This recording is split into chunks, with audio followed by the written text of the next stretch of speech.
c'est un événement qui avait toujours été très apprécié par les lecteurs. Cédric Cédric Dumont, je suis sportif de haut niveau, aventurier, spécialisé dans les sports extrêmes. Parallèlement à ça, je suis psychologue du sport et de la performance. Et je fais essentiellement de la préparation mentale pour sportifs de haut niveau et du coaching en entreprise aussi, ce qui est assez similaire. Alors, je trouvais que Paul Servat, était très intéressant. Il avait une vision assez fraîche, assez concrète Enfin, le sujet, enfin, il était dedans, il était dans la zone, comme on dit.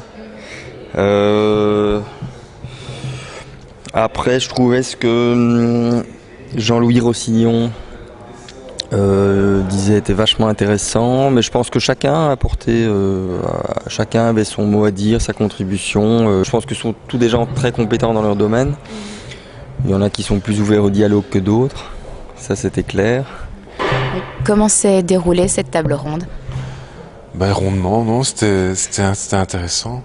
Je pense que la question était tellement vaste. Et on n'a pas de réponse de toute façon, c'est ce qui est le cas de beaucoup de débats. Mais la question était tellement vaste il aurait fallu une centaine de tables rondes pour essayer d'approfondir un peu, mais il y a eu des réflexions vraiment intéressantes. Chez nous, jusqu'à la révolution culturelle des années 70, après mai 68 je vais dire, l'homme a commencé à laisser parler sa part de féminité. Je parle pas de part de féminité, moi c'est la sensibilité. Le fait de dire je t'aime à ton ami, à ta femme ou à tes enfants, c'est de la sensibilité, c'est pas de la féminité, tu vois. Ou les femmes qui font du base jump comme le garçon. C'est pas la masculinité, c'est juste une manière d'exprimer ce côté un peu compétitif qui est tout à fait légitime et dans le chef des hommes et dans le chef des femmes. Je pense qu'encore une fois c'est un cliché, c'est pas ce qu'il y a aussi chez les femmes, c'est ce don d'empathie, ce don de se mettre à la place de l'autre, essayer de comprendre, de réfléchir un petit peu à ce qui se passe dans la tête.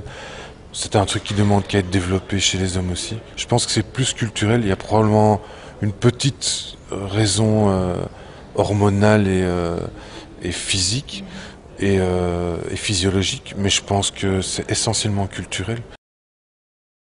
Je pense que la plupart d'entre nous étaient assez d'accord. Ça semble être une contradiction parce qu'il n'y a pas de réponse toute faite. On n'aurait pas pu dire noir, ah oh non c'est blanc. Si c'était gris, ouais mais moi je trouve que c'est très gris. Toi un peu moins, tu vois, parce qu'on n'a pas, on a vraiment pas, il y a plus de réponse quoi. Et même les gens qui étaient représentés autour de la table, je trouve que celui qui avait le visage le plus féminin était le plus viril. C'est Cédric, je pense qu'il s'appelait. Oui, tu vois, c'est le gars qui fait du base jump. C'est pas Sylvester Stallone ni, tu vois, c'est pas un paracommando quoi. Le gars qui était chez Guerlain, tu vois, il avait l'air plutôt viril et il était féminin dans ses gestes.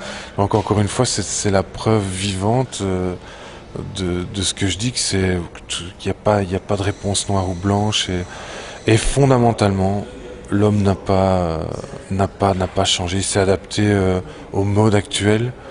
Mais sur le fond, sur 80% du fond, il a pas beaucoup changé. La femme non plus d'ailleurs, heureusement.